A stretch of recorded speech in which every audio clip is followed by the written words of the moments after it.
السلام عليكم ورحمة الله. أشرف سحلوج. النهاردة حتكلم لكم عن لعبة البوكيمون.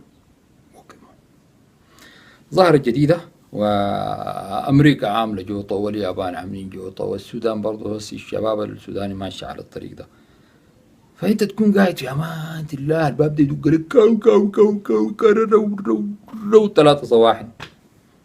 بتقوم من النوم ده انت يا في فلان مات، يا في حرامي جاري في الشارع داير انك تضبطه معاهم، يا تفتح الباب تلقى لك هيليفيت داق له سيستم لابس له بنطلون سمبرية وقميص مجبس. يا اخوانا القمصان المخصرة دي. المهم وشايل له هو موبايل قدر الكتاب، موبايل الطوبة. نحن زمان كنا بنضحك في الموبايلات الكبيرة في زمننا، زمان كيف انا زمن الموبايلات كانت اول ما طلع الطوب. يعني انت كل ما موبايلك كان اصغر كل ما انت كنت غنيان ومشرتت ومريش ومقرش ومكرش اي حاجه.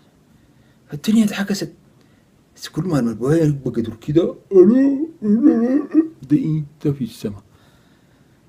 تفتح الباب يقول لك ازيك يا عمو.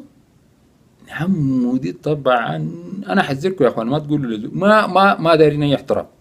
اتكلم معاك واضح يا زول.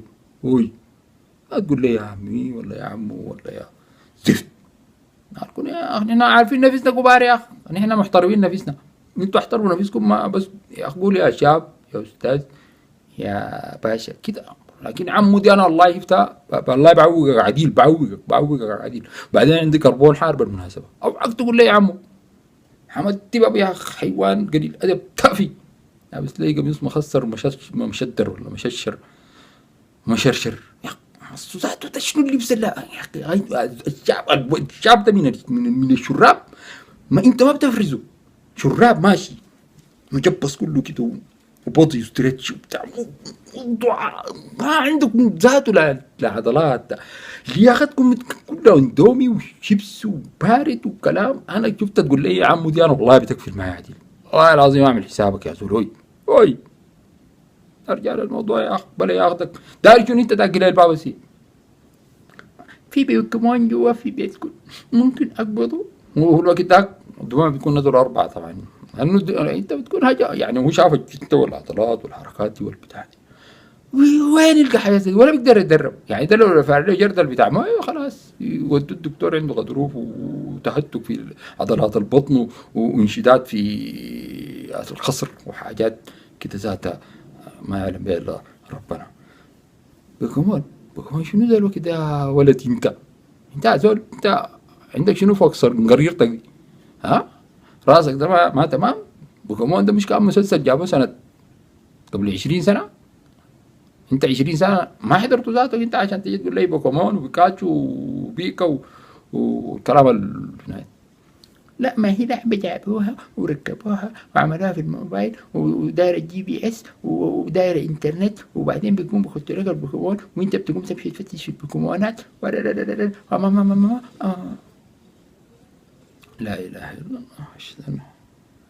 وده هسي يعني في بيتي بوكيمون قاعد جوا بيتي انا ما جاب خبر. انا والله كان شفته كان اديته لك عكاز فوق صنقريرته دي. بوكيمون جوا بيتنا وين؟ واسمه منو؟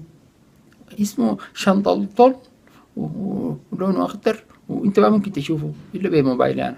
سبحان الله كذلك اشوف موبايله بيشوف هاي كده يقول لك بكم بتقول تعمل كده وبيعمل كده.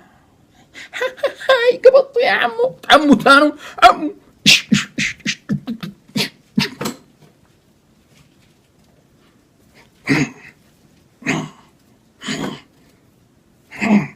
امشي تقفل الباب في غرقته. يا اخي على الاقل احنا فاضيين يا اخي. بوكيمون وما بوكيمون وشنو. وبعدين يا اخوانا اللعبه دي بتاعت التجسس.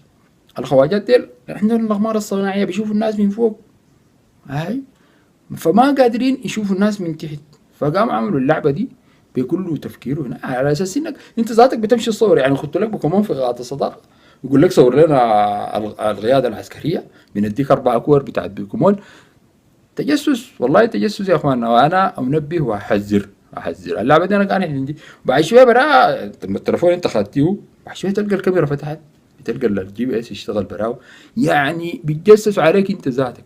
وبعدين انا ذات انا ما عندي حاجه في الموبايل بتاعي، والله ما عندي غير المزرعه السعيده والفيسبوك وفيديوهاتي البايخه اللي انا قاعد ارفع عليكم دي، وفي ناس قاعد يجاملوني بيعملوا لي لايكات. يا اخوان ما اقول لكم هذا مشاركه، انا داير منك مشاركتك والله العظيم. المشاركه لانه عشان الناس كلها تحضر البياخه اللي احنا قاعد نقول فيها دي، وفي ناس بتستفيد وفي ناس شايفاها بياخه وفي ناس شايفاها حاجه ظريفه. والله يديكم العافيه، وحسنه قليله تمنع بلاوي كثيره.